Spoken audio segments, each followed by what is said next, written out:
저는 유명일 사무엘 신부입니다. 저를 아시는 분들 있으시죠?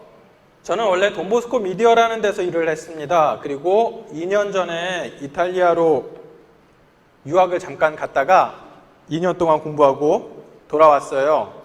그래서 공부를 다 못 끝내서 지금도 또 공부를 하고 있습니다. 미디어 공부하고 있어요. 미디어 공부하고 있고, 미디어를 공부하는 첫 번째 이유는요, 오늘날 청소년들이 가장 많이 사용하는, 그리고 청소년들이 가장 시간 많이 보내는 수단, 그것이 미디어예요. 그죠? 주로 스마트폰을 보거나 인터넷을 하거나 TV를 보거나 뭐 게임을 하거나 그러죠. 저희는 청소년 교육수도회입니다. 청소년들이 좋아하는 것을 가지고 청소년들을 만나는 게 저희의 방법론이에요. 그래서 미디어를 공부하고 있고요. 한편으로 미디어라는 게 오늘날 이 시대의 가장 큰 위협입니다. 많은 문제점들이 미디어 때문에 생겨요. 그래서 어떻게 하면 이 문제를 해결할 수 있을까? 신앙의 힘으로 어떻게 이 미디어의 부작용을 해결할 수 있을까라고 고민해 보기 위해서 저는 미디어를 공부하고 있습니다. 그래서 오늘 강의도 미디어와 영성이라는 주제를 가지고 한번 고민을 함께 해볼까 합니다. 사실 저는 이 강의가 90분짜리인 줄 알았어요. 준비를 어마어마하게 많이 했어요.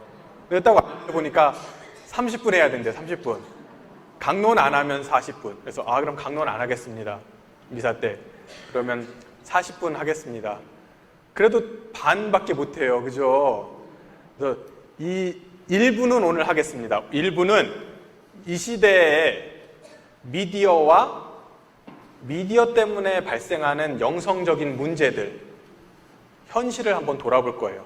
그리고 다음에 우리 그 머리 하얀 할아버지 신부님 있잖아요. 우리 백할아버지 신부님이 허락을 하신다면 2부 때는 이런 미디어의 문제들, 교회 안팎으로 또 젊은이들이 많은 문제를 가지고 있는 이 미디어 중독이나 미디어에 대한 문제를 어떻게 신앙인의 힘으로 해결할 수 있을까를 찾아볼 거예요. 오늘은 첫 번째로 좀 불편한 얘기를 하겠습니다. 마음 아픈 얘기도 좀 할 거예요. 그런데 그게 우리의 현실이고 여러분이 잘 아셔야 하기 때문에 그런 얘기들을 먼저 해볼까 합니다. 자, 우리가 지금 와 있는 곳은 살레시오 영성 강좌입니다. 그죠? 영성. 지금 저 아시는 분 다시 한번 손 들어보세요. 저 기억나시는 분. 예, 그럴 줄 알았어요. 예, 손 내리시고. 최소 3년 이상 이 자리에 오신 겁니다. 그죠? 영성 강좌를 최소 3년 이상 들으신 분들이에요. 자, 질문을 하나 드리겠습니다. 맞추면 선물이 있어요. 제가 로마에서 가져온 이 돈보스코 메달. 예, 이거 어마어마하게 좋은 거예요. 냉장고에 딱 붙이면 붙어요, 이거. 예. 자, 첫 번째 문제. 영성 강좌 많이 들으셨어요. 그죠? 영성이 뭡니까? 영성. 쉽게 말해서 영성. 예, 우리 자매님. 하느님을 찾는 거. 예, 맞아요. 우선 하느님을 찾는 겁니다. 박수. 예, 영성의 첫 번째는 우선 하느님을 찾는 겁니다. 집에서 영성이라는 말 쓰세요? 써요? 우리 이렇게 아버님들이랑 얘기할 때 대화 중에 영성이란 말 쓰세요? 저희 집에서 한 번도 안 써봤어요.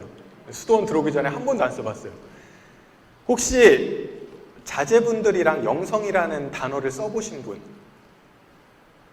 써보셨어요? 대단하시네요. 저희 어머니는 저에게 신앙이나 뭐 기도에 대해서는 많이 얘기하셨는데 영성이라는 말은 잘 안 쓰셨어요. 영성이라는 말이 솔직히 좀 어려운 말이에요. 그리고 번역을 과연 영성으로 하는 게 맞나? 이게 우리말의 영성 이렇게 넘어오면 좀 애매해져요. 어쨌든 세상에는 물질적인 것들이 존재해요. 그렇죠? 우리가 눈에 보이는 많은 것들이 존재해요. 우리 몸도 물질로 존재하고 눈에 보이죠. 만질 수 있어요. 영적인 것은 우선은 보이진 않아요. 그죠? 느낄 수 있나요? 느낄 수 있는 분도 있어요. 그런데 잘 실감은 안 나요. 영성 이러면 우선은 영적인 어떤 실제입니다. 영적인 거예요. 신학에서는 이렇게 말해요. 영성이란 다른 것이 조금도 섞이지 않은 순수한 비물질성이다. 즉 물질에 의존하지 않는 정신적이고 영적인 것이다. 그러니까 우리 영혼의 본질이다라고 얘기를 해요.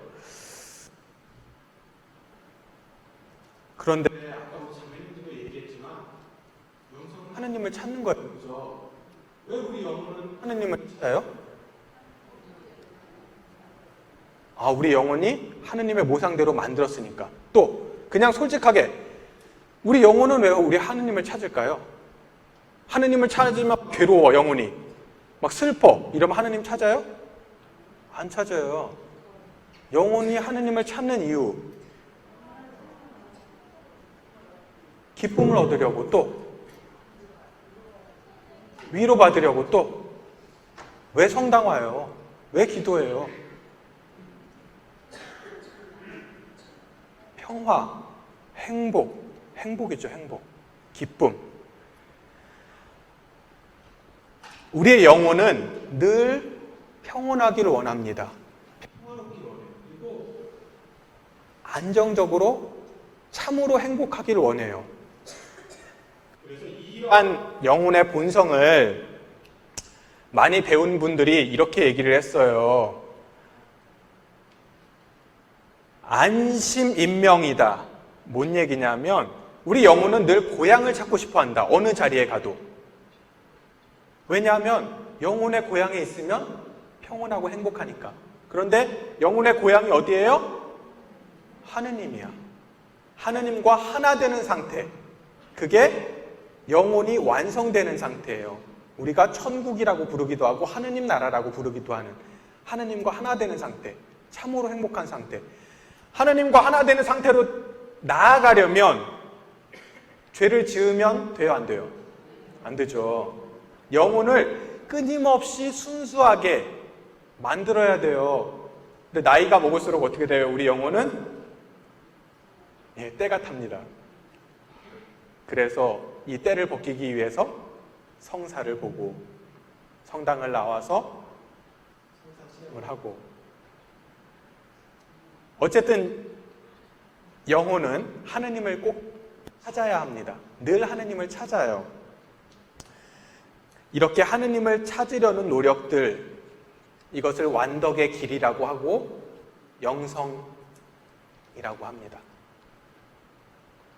쉽게 말한 거예요. 어렵게 말하면 한 3시간 말해도 부자란데 쉽게 말하면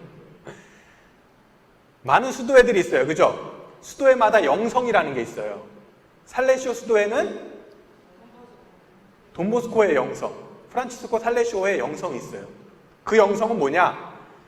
여기서 말하는 영성은 그리스도교 영성이에요. 그죠? 그리스도, 예수님의 영성. 예수님의 많은 모습들, 영적인 많은 모습들 중에 하나를 선택하는 거예요. 그래서 그 모습을 따라서 내가 살아보겠다. 그 모습을 따라 살면 내 영혼이 점점 깨끗해져서 하느님과 하나 될 수 있으니까. 그래서 그리스도교 영성하면 그리스도의 많은 모습 중에 한두 개 혹은 그리스도의 모습을 따라서 사는 것, 이게 그리스도의 영성이에요. 그리스도교 영성. 살레시오에는 예수님이 아이들을 사랑하는 모습, 이웃을 사랑하는 모습을 우리의 영성으로 택했어요. 그래서 청소년을 통해서 청소년의 영혼을 구원하면서 하느님께로 나아가는 영성이 살레시오의 영성입니다. 오늘날은요, 영성을 체험하기 어려워요. 제가 아까도 질문을 드렸죠. 영성이라는 말을 쓰십니까? 일상에서? 안 써요. 우리 신앙생활을 오래 하신 우리 어머님들, 아버님들, 우리 형제 자매님들도 잘 안 쓰는데 우리 아이들은 어떨까요? 영성이란 말 자체를 몰라요. 영성만 모르느냐? 영혼이라는 말도 그들은 싫어해요. 거부해요. 무시합니다. 쓸 일이 없어요. 영혼 따위는 없어 라고 생각해요. 왜 이렇게 됐나? 저는 미디어 공부했다 그랬잖아요. 그래서 미디어를 많이 분석합니다. 남들은 뉴스를 이렇게 보고 있으면 저는 저 뉴스를 왜 만들었는지, 저 뉴스 회사 사장이 무슨 생각을 가지고 있는지, 저 뉴스가 나오는 방송국의 의도가 뭔지 이를 분석하고 봅니다. 그러니까 방송을 하나만 보지 않고 이렇게 여러 개를 보면서 분석을 많이 해요. 그런데 오늘날 뉴스를 보면 참 슬퍼요. 보고 있기가 너무 힘듭니다. 세상에 분명히 좋은 일도 많을 텐데, 잘 사는 사람도 많을 텐데, 뉴스만 보면 그냥 지금 이 세상이 지옥 같아요. 매일매일 어찌나 그렇게 끔찍한 사건, 사고가 많은지, 묻지마 폭행, 묻지마 범죄, 사이코패스, 소시오패스, 옛날에는 알지도 못했고 알 필요도 없는 많은 말들 가득합니다.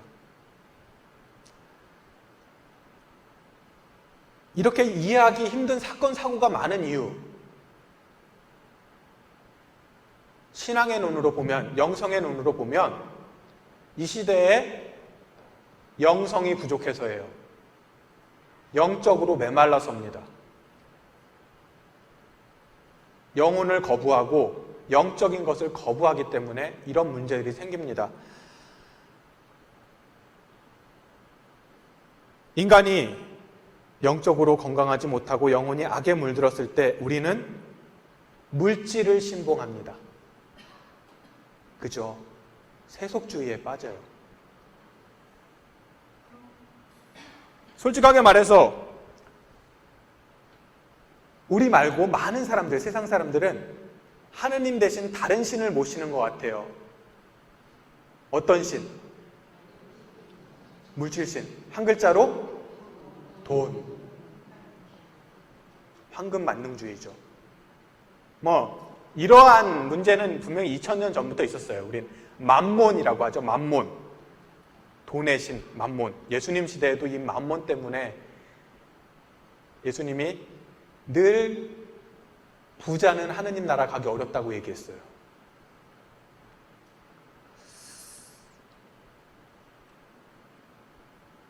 부자는 하느님 나라에 가기 어렵다.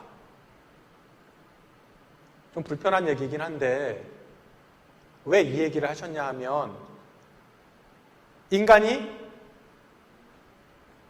가장 열심히 지켜야 되는 첫 번째 계명 뭐예요?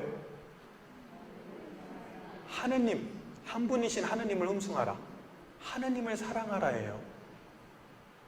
그리고 이웃을 내 몸처럼 사랑하라. 이게 첫째 계명입니다. 하느님 사랑, 이웃 사랑. 절대적인 첫째 계명이에요. 우선 하느님 사랑을 우리는 자주 잊고 삽니다. 우리보다 세상 사람들.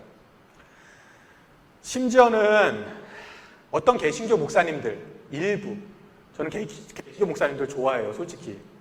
좋은 분들 많아요. 일부 목사님들 뭐라 그러냐면 돈 많이 벌고 부자 되려면 하느님 축복을 받아야 돼. 그러니까 헌금 많이 내. 11조를 많이 내면 부자가 될 수 있어. 이건 예수님 말씀에 정확하게 반대되는 말이에요. 예수님은 늘 하느님과 돈을 함께 섬길 수는 없다라고 얘기했어요. 하느님을 선택하든지 돈을 선택하든지. 물론 하느님의 축복을 받아서 부자가 되는 분도 있겠죠. 하지만 그런 분은 적어요. 돈을 삶의 중심에 놓으면 하느님은 그 자리에 모실 수 없습니다. 어쨌든 오늘날은 돈 때문에 물질이 세상의 왕이 되었습니다. 그리고 우리의 젊은이들은 돈, 물질을 아주 좋아해요. 그리고 영성을 모릅니다. 영적인 것을 싫어해요. 우리나라가 참 슬프게도 OECD 자살률 몇 위예요? 예, 1위예요. 문제 내겠습니다. 맞추시면 메달 있습니다.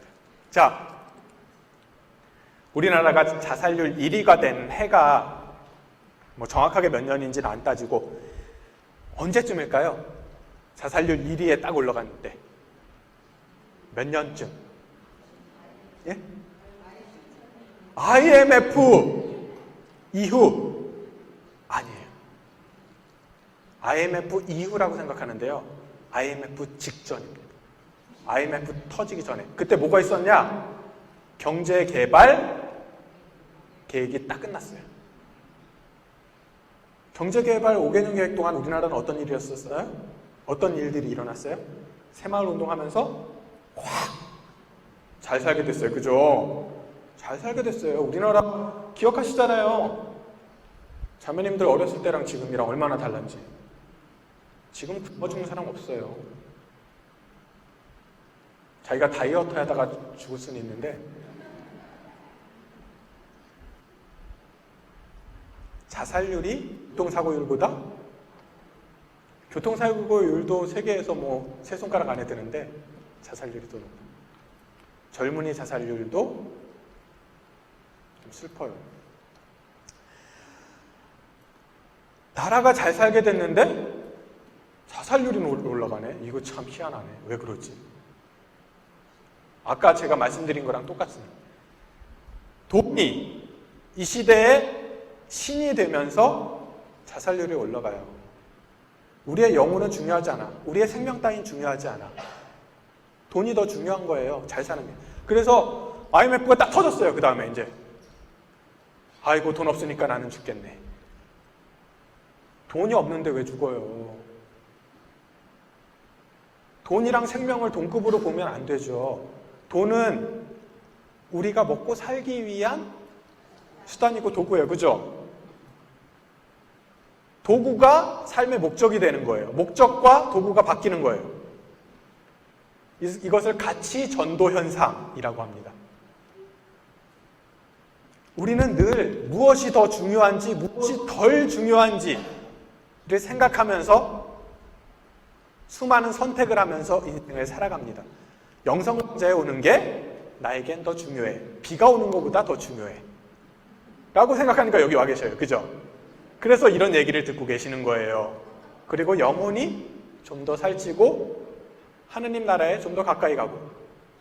그런데 아유 나는 비가 오니까 부치기를 구워 먹어야겠어. 오늘은 집에서 쉴 테야. 막걸리를 마시겠어. 이러면 위장은 조금 배부를지 몰라도 영혼은 덜 건강해질 겁니다. 우리는 끊임없이 가치를 선택해야 합니다. 더 좋은 가치를 선택해야 돼요. 더 좋은 가치의 중심에 영적인 것을 놓느냐, 그러니까 우리의 영혼, 하느님 나라, 영원한 행복을 놓느냐, 아니면 나는 영적인 것은 나중의 일이고 당장은 게임을 해야겠어. 당장은 카톡을 보내야겠어. 당장은 돈을 벌어야겠어. 하면 내 영혼은 점점 피폐해져요. 저희 어머니는 집에 가면 딱 두 가지 방송을 보세요. 평화방송 그리고 LG 홈쇼핑. 그래서 집에 갈 때마다 그 홈쇼핑 채널 지워요, 제가. 어떻게 하시고 또 찾아요. 그래서 아이고 진짜 노인네 보지 말라고 이거 왜 봐요? 아들 좋은 옷 사주려고. 신부가 뭔 좋은 옷이 필요해? 필요 없어. 사지 마. 아들 옥수수 먹고 싶잖아. 옥수수 밭에 있는데 왜 홈쇼핑에서 사? 뭐 평화방송은 자주 보시니까 그나마 다행이에요. 그런데 맨날 그러세요. 왜 우리 아들은 평화방송에 안 나와? 엄마 나는 젊어서 평화방송에서 안 불러. 어쨌든 TV를 많이 보세요. TV를 참 많이 보시는데 예전에는 안 그랬죠. 예전에는 TV라는 거 없었습니다. TV가 있어도 별로 재밌는 게 없었어요. 그리고 밤에만 했죠. 요즘은 TV가 24시간. 그것도 채널이 많아요. 얼마나 많은지 한 600개 있는 것 같아요. 셀 수도 없어요. 얼마나 자극적인 게 많이 나오는지 깜짝 놀랐어요. 부모님이 무슨 다큐멘터리, 리얼 다큐 이런 걸 보시는데 이게 무슨 다큐야? 막 막장 드라마가 나오고 있어요. 며느리가 어쩌고 저쩌고 이걸 왜 봐요? 그랬더니 아니 나오니까 보지. 딴 것도 보고 있는데 왜 이걸 봐요? 이러면 그래도 재밌어. 납도 봐. 그런 것들이 결코 삶에 도움이 되지 않아요. 근데 우리는 자극적이고 우리 말초신경을 자극하니까 봐요. 궁금해. 며느리랑 시어머니랑 싸운단 말이야. 저거 어떻게 될 것 같은데 저 며느리가 뭔가 좀 이상해. 나쁜 X. 이러면서 봐요.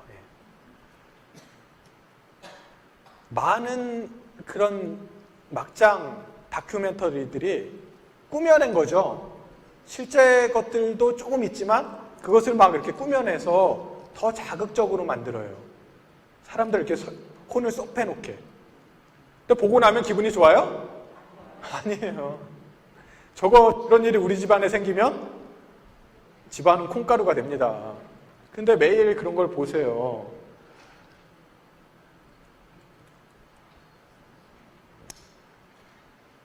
우리가 영성을 체험하기 좋은 시절이 있었습니다.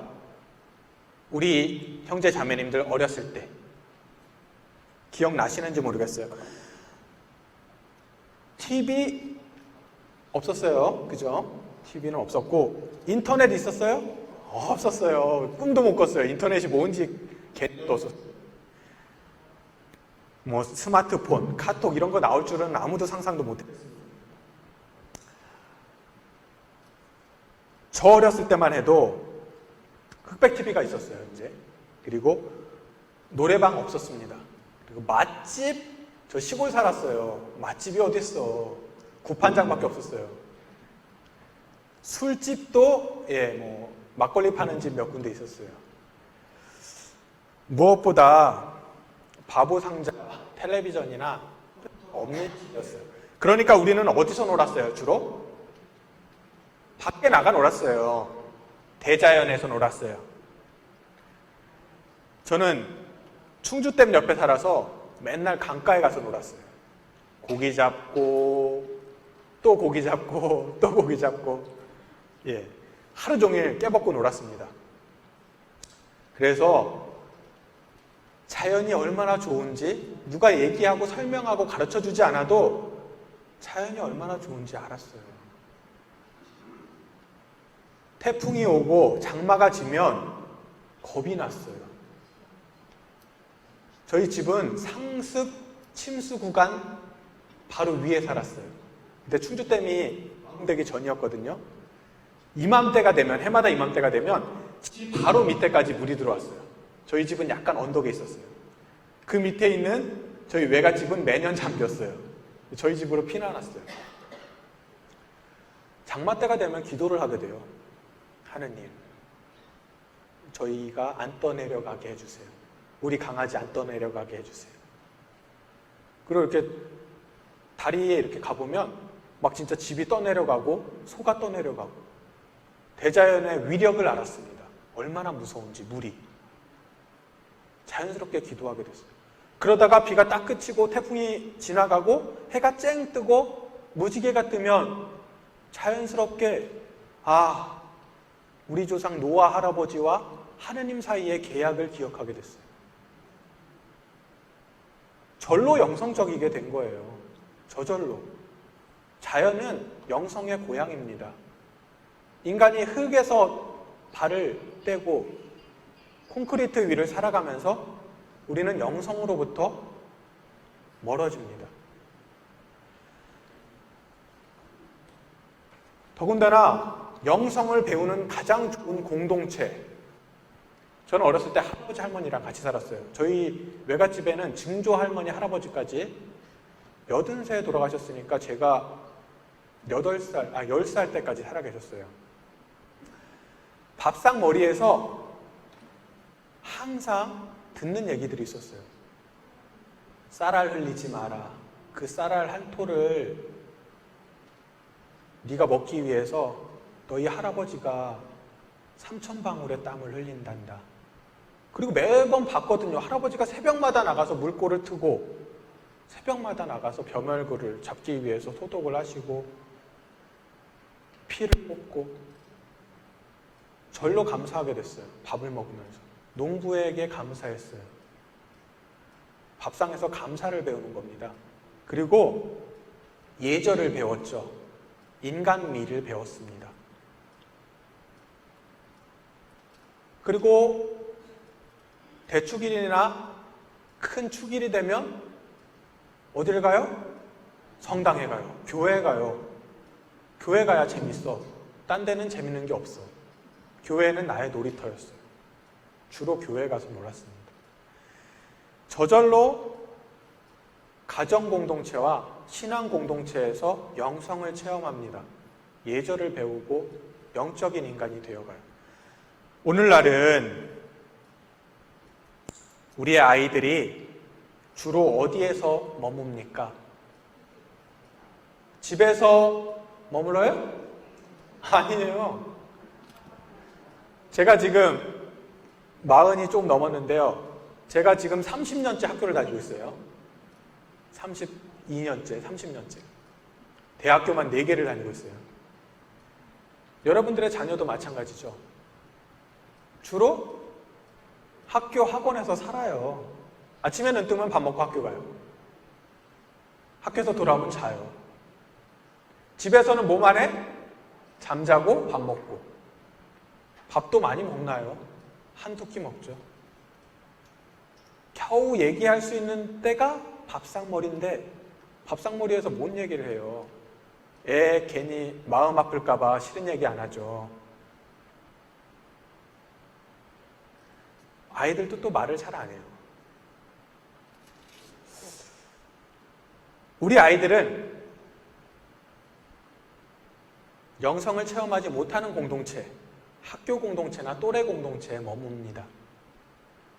그리고 그보다 더 오랜 시간을 스마트폰, 컴퓨터, 인터넷 세상에서 머물러요. 컴퓨터나 인터넷 세상, 스마트폰 이런 곳에 좋은 영성적인 신앙의 컨텐츠가 있을까요? 적어요. 있긴 있는데 적어요. 그리고 아이들은 굳이 그것을 찾아서 하지 않아요. 우리 아이들이 가장 많은 시간을 보내는 학교에서 혹은 친구들 사이에서 혹은 스마트폰이나 컴퓨터에서 영성적인 것 혹은 신앙의 가르침을 배우지 않습니다. 다들 본당에 주일마다 가시잖아요. 그죠? 다니시는 본당 주일학교에 중고등부 학생이 50명이 넘는 본당 다니시는 분. 아, 계세요? 계십니다. 적어요. 있는 게 신기할 정도가 됐어요.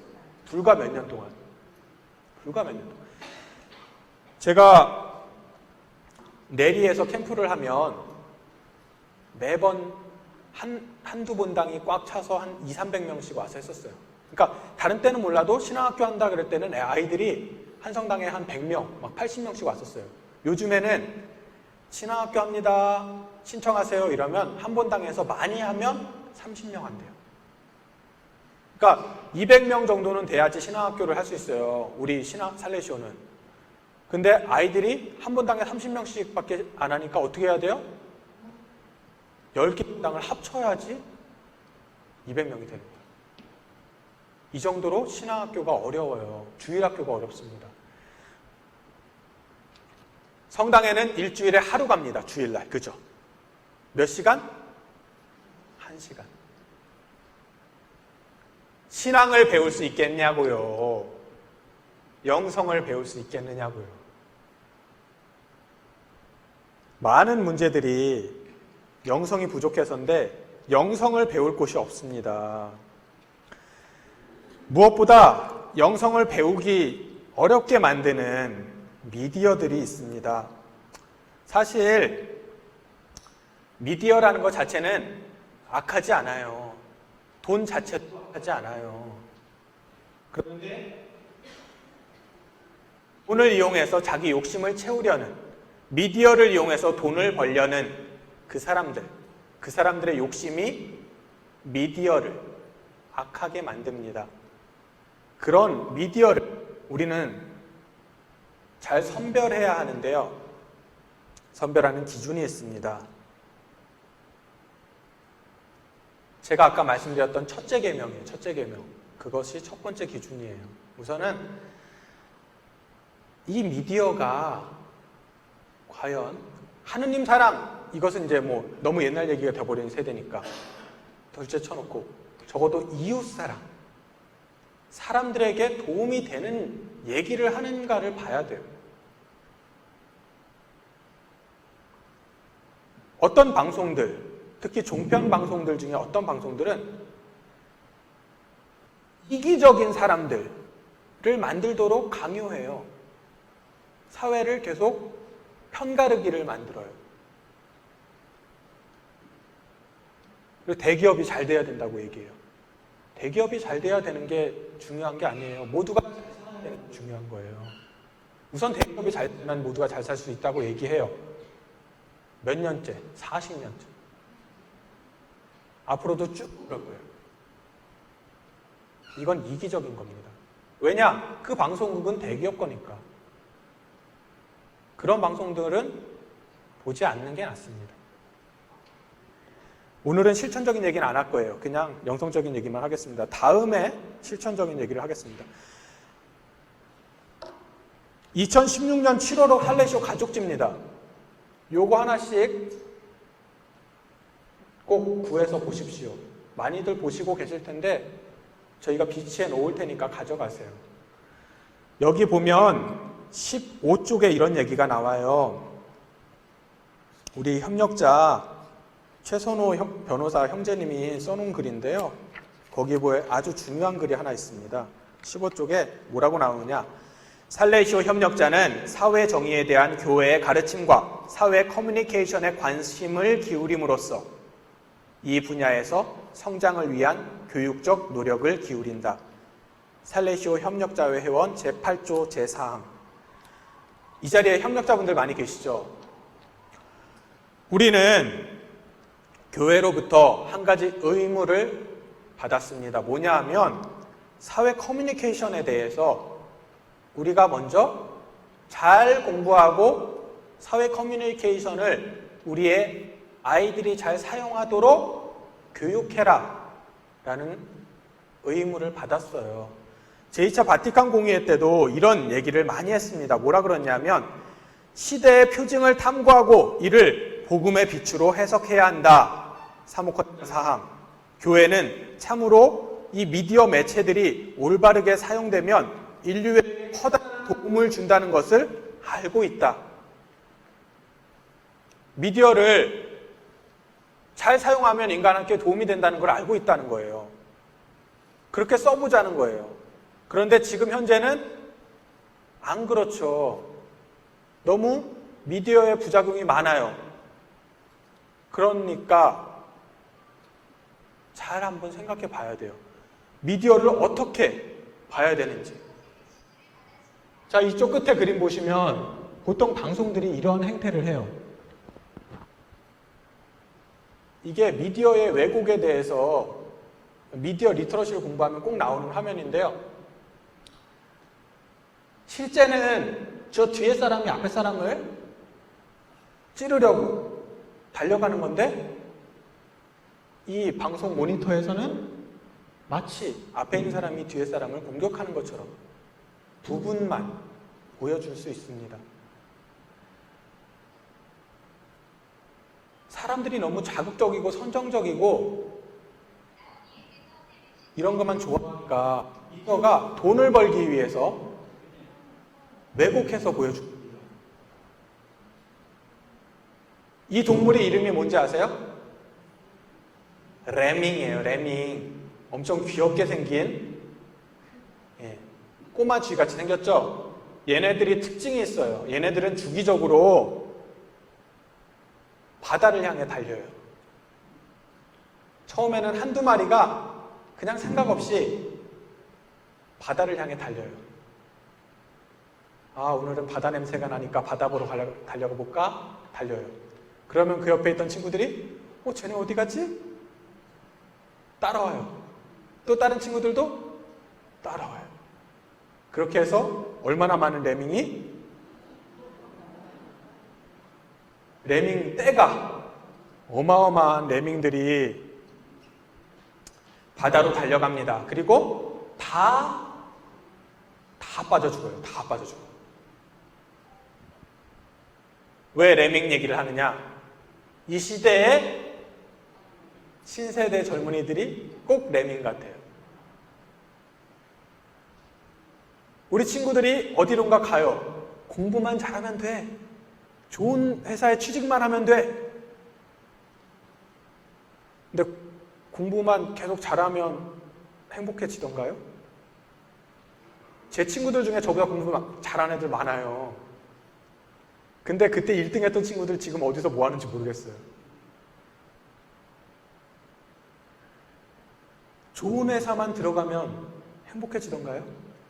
우리나라에서 조기 퇴직률이나 이직률, 직장을 옮기는 비율이 제일 많은 데가 대기업들이에요. 삼성에 들어가면 3년 안에 이직률이 거의 반이에요, 반. 30년 동안 공부해서 대학원 가고 박사 딴 사람들이 삼성 들어갔는데 3년 안에 그만둬요. 뭔가 문제가 있죠. 근데 우리는 그냥 남들이 가니까 계속 가는 거예요, 그렇게. 그 끝에 뭐가 있는지 모르지만 이렇게 무비판적으로 가면 안 된다는 겁니다. 한번 보자는 거예요. 잘 보자. 한 발 물러서서 남들이랑 똑같이 가지 말고 한 발 물러서 보자는 거예요. 우리가 어디로 가고 있는지.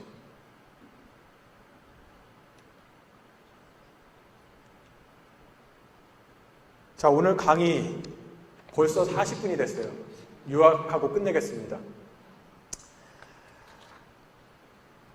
첫째, 현재 우리 시대는 미디어의 폐해가 너무 크다. 이는 근본적으로는 세속주의, 죽음의 문화, 악의 유혹에서 오는 영성의 부재, 무영성 시대이기 때문이다. 둘째, 이러한 시대적 위기를 극복하기 위해서 미디어에 대한 식별이 필요하다. 우리 자매님이 미디어를 잘 못 쓰셔서 그러는 거예요. 저거를 잘 배우면 되는 거죠, 이제 다음에는. 셋째, 신앙인들, 특히 살레시오 가족, 협력자, 그리고 이 자리에 오신 분들은 미디어를 어떻게 쓰면 올바로 사용하는지 배우셔야 돼요. 제가 다음 강의 때는 미디어를 잘 쓰는 기술적인 방법들을 좀 알려드리겠습니다. 마지막으로 우리 어르신들, 스마트폰 안 쓰시는 분들 많잖아요. 그죠? 인터넷 안 하시는 분들도 많아요. 잘못된 게 아닙니다. 그런데 안 쓰시는 대신 하셔야 되는 게 있어요. 우리 손주, 손녀들은 다 쓰잖아요. 그죠? 우리 아들, 딸들은 다 써요. 안 쓰면 그들과 얘기가 좀 안 통해요. 그러니까 배우려는 노력은 좀 하셔야 돼요. 이해하시려는 노력. 그리고 무엇보다 스마트폰과 미디어를 많이 쓰는 사람들을 위해서 기도해야 합니다. 이게 첫 번째 선결 과제예요. 그들을 위해서 기도해야 합니다. 그들은 지금 생각이 없어요. 바다로 달려가고 있는데 내가 어디로 가는지 생각 없어요. 계속 미디어만 씁니다. 제가 천미사 때 이 자리에서 여러분한테 드린 부탁이 있어요. 이런 부탁 드렸죠. 사제관 창문에는 악마가 다닥다닥 붙어 있다고 합니다. 호시탐탐 사제를 유혹해서 죄에 떨어뜨리려고 악마들이 저렇게 가득합니다. 저희를 위해서, 사제를 위해 기도해 주십시오.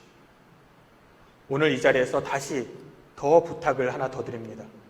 오늘날은 이 악마들이 사제관 창문보다 어디에 가 있느냐? 컴퓨터, 모니터, 인터넷 브라우저에 들어가 있어요. 여러분의 자녀들이 매일 보는 스마트폰 그리고 컴퓨터 모니터 안에 악마가 득식을 합니다. 우리 자녀들을 위해서, 매일 스마트폰을 쓰는 사람들을 위해서 기도하셔야 합니다. 기도해 주십시오. 무엇보다 성당보다 텔레비전과 컴퓨터 앞에 머물기를 좋아하는 아이들을 위해서, 또 신자들 만나기보다는 컴퓨터 게임을 더 좋아하는 학생들, 특히 신학생들을 위해서, 그리고 우리 양떼를 이끌기보다는 카톡이나 페이스북에 더 목을 매는 사목자들을 위해서 기도해 주셔야 합니다. 수고하셨습니다.